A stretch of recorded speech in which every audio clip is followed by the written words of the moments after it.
Before I get into all this, for the sake of transparency, I do feel the need to let you know that I am a Milo Yiannopoulos fan. Ever since I first saw him on a debate about lad culture a couple of years ago, I've been watching his videos and presentations, and have had an awful lot of respect for him. But by no means do I believe that I'm going to be biased in all of this. But if you think I am, well, I couldn't give a rat's ass anyway. So there's two separate points that I'll be addressing in this video.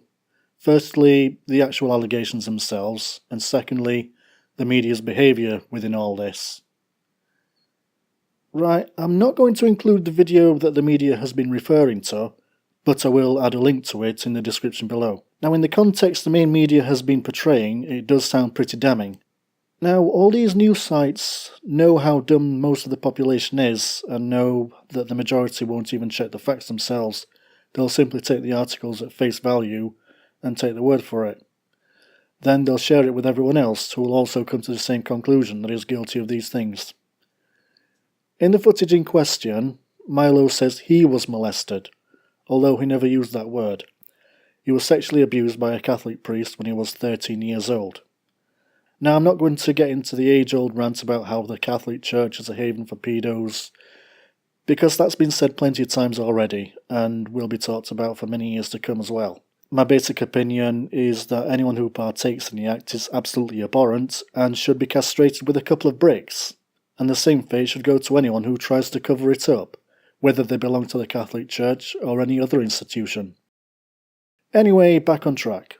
Even though Milo himself didn't think he was abused and said that he liked it, it doesn't make it any less of a crime and any less of child abuse. Not only that, but it was done by a fucking priest. Someone who's trusted to take care of young children and has power over them. Just because Milo claimed that he as a child was a predator and came onto him, it's still fucking disgusting paedophilia. Well, technically pederasty, but that's still fucking wrong. Even if the young Milo did come onto him, it was the priest's duty to say, no, this is inappropriate. Details on the other sexual acts are still kind of vague, but still not damning at all of Milo when taken into full context. He said that he was 13 or 14 when he had a sexual relationship with an older black transvestite. Regardless of whether he enjoyed it at the time, like he said, he was still the victim. Okay, so he didn't condemn that incident or break down in tears and cry about how he destroyed his world. Instead, he joked about it. He even said it's the reason why he's so good at sucking dick.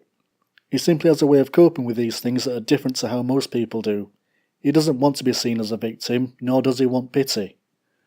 But it doesn't mean he advocates butt-fucking adolescent boys.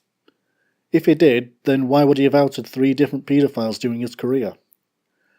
As for the other claim, when quoted to being at parties where there were older men engaged in sexual acts with young boys, I do want to believe his explanation. That he didn't mean underage boys, but meant in the context of lesser experienced legal-aged men. For instance, the legal age for both straight and gay sex in the UK is 16, and considering the subject is a man from the UK, then I think that's relevant rather than the US of 18. Still, most people would refer to a 16-year-old as a boy. Hell, some people don't even consider you become an adult until you're 21. This isn't the first time I've heard the term boys being used in the gay community.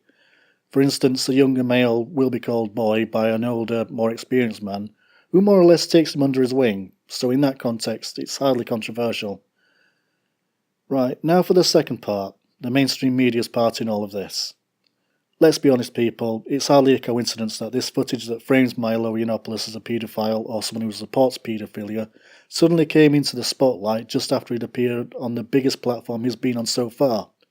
Sure, he's no stranger to TV appearances, both in the UK and the US, mostly for short guest spots on news channels. However, an appearance on Bill Maher's Real Time has given Milo even more attention since the UC Berkeley riots, and with it a shitload of negative attention from the hard left. Feminists hate him, SJWs hate him, and Muslims want him dead. I'm no conspiracy theorist, but the footage in question isn't even new. It's on a Drunken Peasants podcast from not only a few months ago, but well over a year ago. back in January 2016. And on that show they were discussing an older video with Milo and Joe Rogan and some SJW cunt commentating over it. So like I said, it's hardly secret footage that was suddenly uncovered and released to the public. These hateful groups were clearly waiting for the best and most opportune time to unleash it to the public eye, like when he's made the biggest impact on the mainstream media perhaps? I mean, it wouldn't have even made a drop in the ocean if this so-called information had been given a push when it was first made. But now the internet is going crazy. Every single small-minded ideologue that holds a bias against him now thinks to have something concrete against him, not even looking past the headlines and actually scrutinising the footage that was taken well out of context. When you see how many internet publications release this hit piece all at the same time, it really goes to show how many of these so-called journalists are singing from the same hymn sheet.